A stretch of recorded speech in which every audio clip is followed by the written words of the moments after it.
OCA किसी व्यवस्था करनी सब अव्यवस्था कर अव्यवस्था को निरदष्टा सारी सरकार सरकार पदक्षेप शून्य ये जो कमिटी कथा कहते से कमिटी खाली नामक मात्र हुए कारण मुझे विभिन्न कमिटी थी ओसीए दीर्घ बहुत मैच परिचालन मोर सहयोग थिला मीडिया कमिटर दायित्व थी ये गोटे कथा हूँ तुम्हें केते क्या पास दब क्या टिकेट दब कौ क्लब एफिलिएटेड क्लब को कौन कौन दब तार निष्पत्ति हुए नीतिगत निष्पत्ति हुए से निष्पत्तिटा काउंसिल सदस्य मान द्वारा आलोचना कि एथर एम सब निजे जे मुख्य कर्मकर्ता रही से सब करदे खाली 10 कोटी जीव ये मीडिया कमिटी गोटे उदाहरण धरतु मीडिया कमिटी मुझे दीर्घ वर्ष धरिकी जो मीडिया पास दि जाए निष्पत्ति मीडिया प्रेस मान जो मैंने नेशनल प्रेस हो लोकल प्रेस हो से पास तो प्रेस पैविलियन था पास केम दि निष्पत्ति से एडिटर को दिजा लोकल जी करस्पंडेंस कवरेज कर दिया तेणु से मो टाइम गोटे रेजिस्टर कर देती पेपर ना लिखाई जहाँ जहाँ दिहब निष्पत्ति हो जाए से सब आप्लाय करते निष्पत्ति हो जाए यही पेपर मान को यही सामग्री मान दि पेपर हुए ना लिखा जाए एवं केती पास दिहला दस्तखत कर से ट्रांसपेरेन्सी थिला बर्तमान से सब ट्रांसपेरेन्सी ना मीडिया ना मीडिया को 15टा दौचु मीडिया को 20टा दौचु कहीकि से हरलुट करती वीआईपी को एतेटा दौचु कहीकि से हरलुट करती आर मुख्य अव्यवस्थार कारण है जदि टिकेट किंबा पास जहाँ दौरान जोटा जो मैंने काउंटर ठिया टिकेट न आने जहाँ एफिलिएटेड क्लब को कोटा हिसाब दौरान तार जदि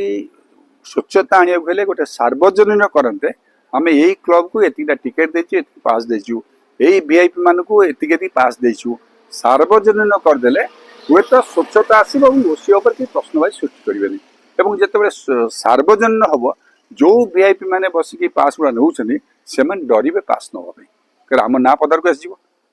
ना पद को तेणु से ना पद को न आसिक से बेनिफिट पाइबे से तत्पर एमाने ना केमी कांधे बंदूक रखी से तार हरलुट करेंगे एम व्यस्त तेणु आदे तदंत प्रश्न आसब ना जदि तदंत होता ये गोटे ये शताब्दी गोटे बड़ स्काम यहाँ क्रिकेट स्काम क्रिकेट प्रेमी क्रीड़ा प्रेमी एम जो भूतेक जो भाव में कार्य मैंने करें भावुं बारवाड़ स्टेडियम निजर निज पैतृक संपत्ति रही बारवाड़ स्टेडियम किसी अंकुश ना ना सरकार अंकुश अच्छी कौन आईन कानून अंकुश अच्छी से जिनस जेपर्यंत चिंताधारा हटे न हटापी जदि सरकार पदक्षेप ग्रहण न करती कि जनसाधारण पदक्षेप ग्रहण न करती से पर्यटन किसी पारे अव्यवस्था भितर ही मैच परिचालना होता क्राइटेरिया किसी ना काउंसिल मेंबर माने कमिटी रही काउंसिल जो मैंने कमिटी रहे काउंसिल मेंबर जहाँ निष्पत्ति काउंसिल कर निष्पत्ति अनुसार पास दिज्व क्या दिज्व कि पास देला बेले सार हो स्वच्छता मेंटेन होनी आम एक्स को देलु वाई की देलु जेड को देलु किसी लिखालानी किंतु एक्स को 2टा देकी एक्स ना 10टा पकईदे कहीदे आगे एक्स को 10टा दिखाई यही जिनसा यही से भितर कारबार सब कर टिकेट क्लब अनुबंधित क्लब मान कोटा टिकेट था से लाइन ठिया कोटाटा पड़ो धर गोटे क्लब को 100टा टिकेट पड़ेगा विभिन्न कैटेगोरी से 100टा से क्लब 100टा मेंबर अच्छा कि देखुना क्लब 10टा मेंबर नथिबे किंतु 100टा टिकेट नहीं गले तेणु से कलाबाजी पड़ेगा निजर व्यक्तिगत फायदा पड़ेगा एवं ओसी कर्तृपक्ष कहीं दौरान ना भोटा पकाश संतुष्ट कर रखा आम संतुष्ट हवा यही संतुष्टिकरण राजनीति में ओसी चलती व्यवस्था एवं जो प्रथम कर्तव्य हूँ गोटे क्रिकेटर विकास करने क्रिकेट प्रेमी केमी गोटे क्रिकेटियर केमी जातीय स्तर में पहुँचव से ध्यान ना से व्यावसायिक मनोवृत्ति एवं यही राजनीति क्रीड़ा राजनीतिर स्थान ना यहाँ समस्या जानते किंतु बारवाड़ी स्टेडियम क्रीड़ा राजनीति संपूर्ण भर रही कहीं भाव दिमत ना समस्त संपूर्ण रही आप भावुं कौन राजनीतिक दल मैंने नहीं ना टिकेट पास तेणु तदंत हेल्ले जना पड़ो कौ राजनीतिक दल हजार हजार संख्यार पास टिकेट नहीं मुखा खोली कि तदंत किए कर तू तो मुतुरी हेस कहीं धोबा उभय मिलमिशी कर तेणु जदि स्वच्छता आने दरकार एवं आर मुखा खोलिया दरकार एवं परवर्ती अवस्था एभली अव्यवस्था न हवा दरकार तेबे आर गोटे उच्चस्तरीय तदंत हवा दरकार तदंत हेल्ले सबू क्षीर क्षीर पानी पानी अलग निश्चित भाव में जो दोषटा आसो कमिटी तार कटे कमिटी बुझुन आम जानू କିନ୍ତୁ କମିଟି ଯିଏ କଲେ ସର୍ବଶୁଣୁ ସବୁଠାରୁ ବଡ଼ କଥା ହେଲା ଆଜି ଯଦି ମ୍ୟାଚଟା ଭଲ ଭାବରେ ହବ ତାର କ୍ରେଡିଟ୍ ନେବ ଓସିଏ। ଆଜି ଯଦି କିଛି ବିଶୃଙ୍ଖଳା ହେଲା ତା କ୍ରେଡିଟ୍ଟା ମଧ୍ୟ ଓସିଏକୁ ଦେବା ଦରକାର, ଉତ୍ତରଦାୟିତ୍ୱ ତାପରେ ଧାର୍ଯ୍ୟ କରିବା ଦରକାର। କିନ୍ତୁ ସେତେବେଳେ ଓସିଏ କ'ଣ କରିବ, ଭଲ ହେଲେ ପ୍ରଶଂସା ନେଇଯିବ, ଯେତେବେଳେ ଖରାପ ହବ କହିବ ସେ କମିଟି ବାଲା ବୁଝିଥିଲେ, ସେମାନେ କହିପାରିବେ, ଆମେ କହିପାରିବୁନି ସେ କ'ଣ କଲେ ନ କଲେ। ତେଣୁ ଏଠି ଏକାଉଣ୍ଟେବିଲିଟି ଫିକ୍ସ ହବ ଓସିଏ ଉପରେ। ଓସିଏ ଉପରେ ଏକାଉଣ୍ଟେବିଲିଟି ଫିକ୍ସ ହେଇଗଲେ ସବୁ ଆସିଯିବ। ପୋଖରୀର ମଝିକୁ ଯଦି ଟେକାଟା ମାରିବା ତରଙ୍ଗ କୂଳକୁ ଆସିବ।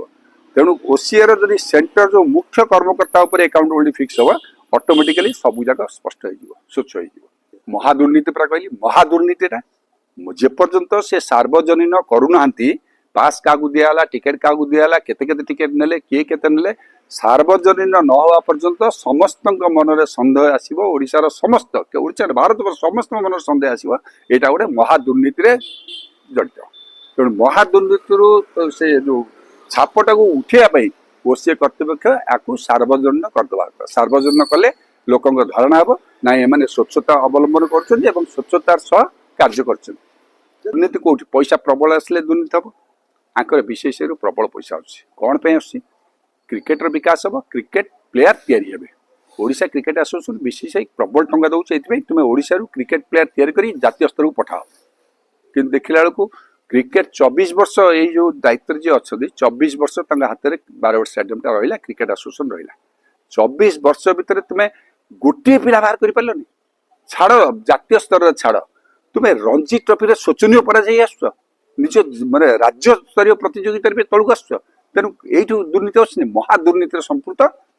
ଏମାନେ କେବଳ ବ୍ୟବସାୟିକ ଫାଇଦା ନେଇକରି ଅନ୍ୟମାନଙ୍କୁ ସନ୍ତୁଷ୍ଟ କରି ସନ୍ତୁଷ୍ଟିକରଣ ରାଜନୀତି ଭିତରେ ନିଜର ବ୍ୟବସାୟିକ ଫାଇଦା ହାସଲ କରିବାରେ ବ୍ୟସ୍ତ।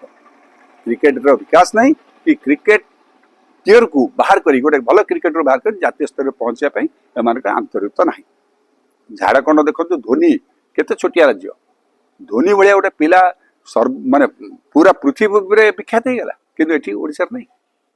ତେଣୁ ଏଇଟା ହେଉଛି ଦୁର୍ଭାଗ୍ୟଜନକ, ଆମ ପାଇଁ ଦୁର୍ଭାଗ୍ୟଜନକ। ଏଇଟା ବାରମ୍ବାର ଏଇ ଘଟଣା ହେଲେ ମଧ୍ୟ ସମସ୍ତେ ନିରବଦ୍ରଷ୍ଟା ଏବଂ ଆମେ ମଧ୍ୟ ଜନସାଧାରଣ ବି ନିରବଦ୍ରଷ୍ଟା, ଚୁପଚାପ ରହିବା, ଯାହା ହେଉଛି ଚୁପଚାପ ଖାଲି ଶୁଣିବା ରହିବା ଆଉ।